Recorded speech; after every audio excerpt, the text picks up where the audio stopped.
Hey guys, welcome to part 1 of my out-of-box review for the Master Grade Full Armor Gundam, Gundam Thunderbolt, Ver.Ka.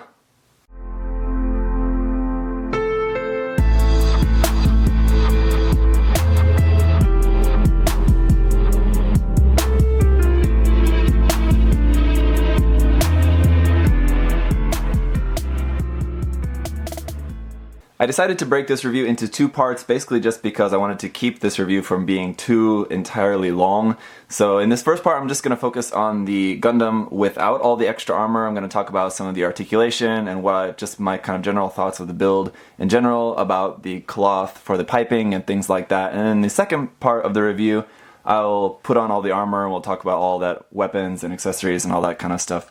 So just want to say a big thank you to MindFenix Hobby Store, of course, for sending me this kit to share with you guys. I was hurrying as fast as I could to get this snapped up to review for you guys. So here's a look at it. Here's what the Gundam is going to look like without any of the extra armor on it in its sort of light armor mode. Honestly, it's not quite as impressive as I thought before. Not impressive, but I don't know, just seeing the images of it before, I thought this light armor version looked pretty cool. Seeing it now in person, it doesn't quite have the same effect. I think the arms are really thin, and I don't know, just certain areas of it I think just look kind of quite awkward now, but I think it's also just because it's just standing here. Once it's up on an action base, I think it's going to be looking a lot better. So we'll get that here in a second. One nice thing that I did notice, if you guys saw my unboxing video, is that I actually either didn't know or I forgot that this even includes an action base, but we do have the simple action base included with this kit that you're going to be able to use with this. One important thing about that is that you are going to want to put on the action base connector onto this before you put on all the extra armor, so I'll get to that again here in a second. Just general thoughts about the kit.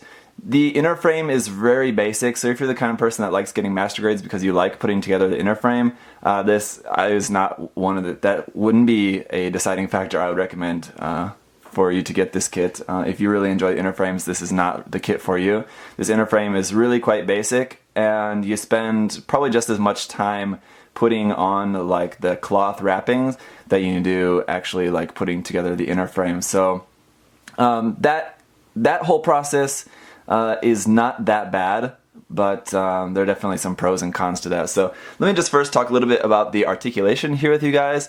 And you'll also notice one thing is that I didn't put any of the water slide decals on here, of course, because I want to save those for when the kit is actually painted. But if you want another look at that, once again, here is the Armor water slide decal sheet for this, quite large. And then we did also have a small sheet of foil stickers as well, some of which I used, some of which I did not use. These small little gray rectangles and stuff, a lot of those are all going like inside some of the vernier thrusters, which are already gray pieces anyway, and you're just putting like these shiny gray stickers in there just to make them look more shiny instead of just being flat gray, so kind of useless, so didn't really use a lot of those. But the other ones I will point out to you in due time. So the articulation is going to be what you'd expect for a master grade, but really nothing too exceptional. So definitely nothing even close to the Origins Gundam, for example, is going to be nothing even close to that. So first thing that I do want to talk about here for the head is that we do have a couple different options for the eyes. We have one option that is just a clear green piece. As you can see, it's going to be hard to see. There is clear green here that does show out through these side cameras on the sides of the face as well as the top there. There's a sticker there. You can choose to put the sticker on the outside or you can put it on the inside. There's like a second layer. So I put the sticker on the inside, so it gives it more of a 3-dimensional depth to that camera, and the same for the back of the head as well. So I think that's a really cool gimmick about that. That's supposed to be like that. For the eyes, so yeah, the eyes is clear green, but the eyes are supposed to be yellow. So you do get some foil stickers which are like a shiny yellow, so I just put those over that. But we do also have the option of using this piece here, which is just plain yellow piece. So if you use this, they'll be yellow, but they won't be like so shiny yellow. So it doesn't matter. I mean, you could use either one, and then using the foil stickers is going to make them that shiny yellow, or just paint it, or there's different options there. But that is one thing that is included. So the head is going to be able to go up about like to there before it's basically starting to come off the ball joint. Down to here, not too bad. Overall, really nicely designed head. I do quite like the overall look and shape of that. Pretty simple there on the back, but the front, I mean, it's everything that it's supposed to be. Not quite as long horizontally as the HG head, which is nice. So here in the torso, we've got no articulation here in the stomach. It's not going to be bending or anything. It's going to be twisting at the waist, but there's no forward or backwards bend at all. And as I've recently said with a couple of different kits with heavy backpacks, I think for kits that do have heavy backpacks, I'm okay with that, with just getting rid of the articulation there in the stomach, because I would rather not have the kit just bent back constantly because of the weight of the backpack, so I'm kind of okay with that. The other reason is that because it's using the escape pod, which I currently don't have in there. Here it is. So you can use this without that in there, so see, it would normally just fit into there. So let me just show you this while we're on the subject. Here it is folded up like that, and you can see we have our seated pilot figure in there, this nice clear green piece that does open up there. This opens up when it's supposed to actually be in use. These arms fold out, and then these parts open up like this here on the front, and I'm just pulling them off, so excuse me for that for a moment. There we go. Once you get everything all unfolded, that's how it's going to look, like that. So kind of cool, looks like something out of Star Wars almost, or something like that. It's going to look kind of neat when it's all painted up. But overall, just kind of simple anyway. So just left that out just because I wanted to show you guys, but I will just fold this back up now again and put this actually into the Gundam for the remainder of the review. So as you can see, our cockpit hatch is just going to open like that. So when we slide this down onto there, like so, there, then you can see there's going to be our cockpit in there. Close up that door, and there's going to be actually a secondary set of doors that we're going to have once we apply all the extra armor, but that's that for there now. So then the shoulder armor is going to be able to move up and down like so. You can see we have this cloth covering the top of the shoulder, the elbow here, but that's going to be able to work pretty well. The shoulder joint is able to come out nice and far. You can see the way that folds out is not going to be an issue in terms of our articulation here at all. It does seem like that's going to be kind of easy to just pull like this whole thing out though, if you're not too careful, so just be a little bit careful about that. And we have, of course, some rotation at the top, but because of the cloth on there, you're really only going to be able to rotate it just a little bit because it's just at the top. Or you just omit that piece of cloth at the top, you just cut it under that. But this is all one piece that feeds through there. So yeah, if you cut that there, you'd have to somehow make it tight inside the upper arm, because the way that is held on, it's held on there at like the connection point to the shoulder. So if you cut it here at the bicep, then you have to find a way to fix that cloth in there so it doesn't get all kind of messed up. But elbow joint is still going to have some pretty good bend there, more than 90 degrees.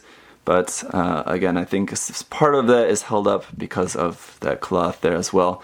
The wrist is quite interesting. Let me pull this out in order to show you guys so you can see it's a long wrist joint here, and this is going to bend side to side. So you could rotate this here, and it can bend forward and back as well. So I found that when it's in the arm, it's kind of hard to rotate, but this is the position that it's supposed to be in, rotating up and down like that.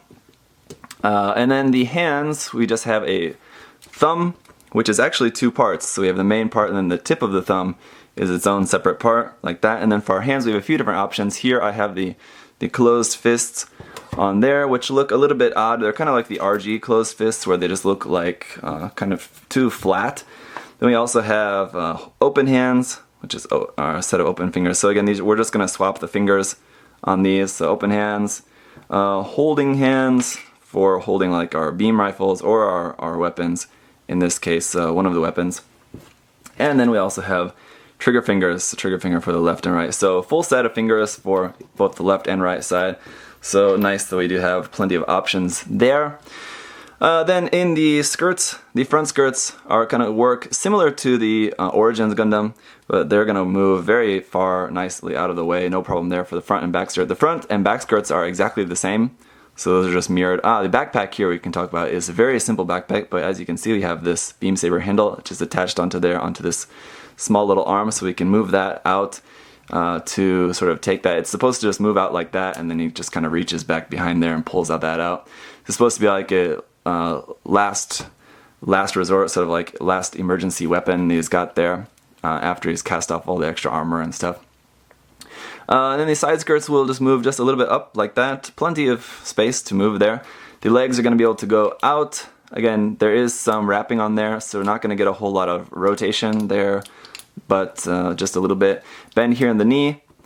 Again, it's going to be pretty nice. it's limited by the armor as well as this wrapping there, but more than 90 degrees, so that's fine. Here, this thruster here on the side of the leg does move up and down. These other ones on the front and the back are fixed though.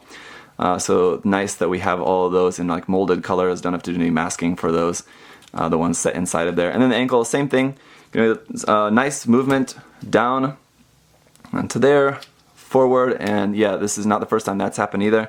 This foot comes off that peg kind of easily, I've found, so just make sure you're a little bit careful with that. Here's one place where I did put these stickers, those 3 little gray stickers there on the front of there, you're supposed to put on there. Toe is going to be able to move forward, down, but you're not able to actually point the toe down. Nice details there up underneath the feet. Of course, we're going to be covering those up with the full armor parts.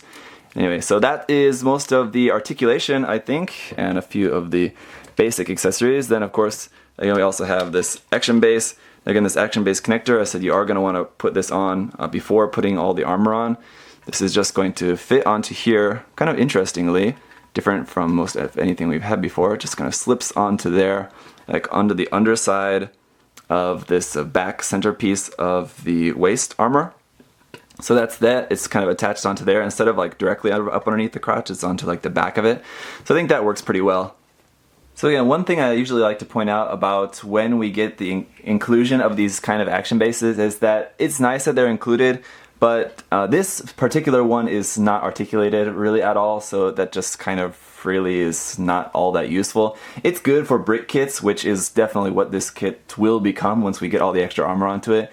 But for kits like this, if you didn't want to attach all the extra armor on it, then you're going to definitely be a little bit limited in how you can really display this kit very excitingly. You could just have it in just kind of a static pose and it would work perfectly fine. But if you did want to have it something in a little bit more dynamic, you might want to think about getting a different base for this instead of what is included.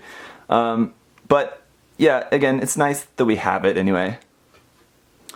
Alright, now the one point of articulation the base does have is you can slightly change the angle to a more forward angle, which sort of helps in cases like this. But let's get into talking about the joint coverings, the cloth kind of joint coverings. First thing is that it's not cloth, it is a kind of thin plastic paper. If you saw my review of the P Bandai Crossbone Gundam Kai, that came with a cloth that was pretty much of the same paper. I don't know, I forget what the exact name for that type of like plastic paper is, but anyway, for the Crossbone Gundam it was pretty awful. For this, I think it works fine. I think it looks, perfectly fine, and it works well. It's not too brittle, it's not too hard. I think it actually works really well. The downside of this is that after you apply this once, I really don't think you're going to be able to apply it again. So like, if you're the type of person, and this is what you really should do, if you're the type of person who wants to assemble the kit first, check it all out, and then take the kit apart again before you paint it. When you assemble it the first time, don't put that cloth on. Wait till everything's all painted and put that cloth on like during your final assembly, because yeah, it's going to be really hard to put on a second time, especially for the knees and elbows. Okay, there's a couple reasons why it's going to be hard to put on more than once, is because those caps on the elbows and on the knees, those have to actually puncture through there, and it's easy enough. You just push them through and it goes through fine. You don't have to like poke holes or something before you do that. The hard part is it's kind of hard to find the holes. You just kind of have to work it around a little bit to find the right spot, and it sort of goes in there eventually. So you've got holes punctured in there. The other thing is that you have to cut the length off at a certain point. So the length of the tube, it's like just cloth tubes, and there's actually one in each arm and then 3 in each leg. So one at the bottom, one at the middle, and then one at the top for the legs. So there's actually 6. I didn't expect it to be that many, but they're all made intentionally too long. So you have to cut off some. It's not really clear how much you're supposed to cut off, so you kind of just have to go by what looks good. If you leave too much on there, there's going to be too much cloth bunched up, I think. And if you take too little, then it's not going to look bunched up enough, and it's not going to look quite right. So you have to just kind of go by what looks right. And so that is kind of not very clear. And then, yeah, once you cut that off, then it's cut off to that length, and it's going to be really hard to put it back on again without basically shortening it. So, I mean, I guess what you could do is maybe cut it intentionally a little bit long the first time, and the second time, you have a little bit extra to work with, but basically just leave that off until the end. So Do I think it could have been better? No, not really. I don't really know any other way that they could have done it that it could be better. If you wanted to do it yourself, I think you could do it with pieces of like actual cloth or something if you wanted. Then again, it would be a little bit harder to poke those holes in there for the joint caps. The other thing that you could always do is, of course, if you're going to make this fixed pose, if you don't care about the articulation at that point, so you just make a fixed pose and you just form that cloth out of putty and just make it look like cloth anyway. So there are some options, but overall I think Bandai did fine with that. I'm perfectly okay with how they did that. I don't think they really could have done it in any other better way, so I think it works well. Now, one last point here before we wrap up the first part of this review that I want to make is that if you want to do something like this, and I think it's not really meant to be holding a shield in this form, I think at this point in the story it's supposed to be kind of without its shields, but if this is something that you did want to do like this, there's not really any way to attach that shield onto the arm that I've seen. It could be that I've missed something, but I don't think so. You can hold the handle of the shield, but it's basically just going to like fall down. Unless you just have it rested. So what I'm kind of doing here is just kind of trying to use gravity and using the grip on there as best I can. One thing about the holding hands, the trigger fingers have a sort of peg in them that will peg into the handles of the beam rifle, or sorry, of the beam saber and the shield handles, but just the regular holding hands don't have that peg. So I'm just using the holding hands here for both of these, the shield and the beam rifle, the beam saber, which don't have pegs on there, so just kind of trying to keep that shield as balanced as possible on there, but it's not really securely on there at all. So I think including some sort of part, I think would have been nice, Bandai's part, to be able to hold a shield just in this form, you know, securely. So that's pretty much going to be it for this part of the video, guys. I will now attach on all the armor and all of that extra stuff, and we'll continue this on in the second part of this review. So thank you so much for watching. If you do have any other questions or comments, leave those down below. Again, overall, great build, but it's definitely going to be not for everyone. Again, the inner frame is kind of boring. The articulation is not bad, but also not that great. There is some nice, good amount of details, but not going to be like really super the most detailed in terms of a master grade kit. So again, just not going to be quite for everyone. So we'll pick this up in part 2. Thanks guys for watching. See you later. Bye bye.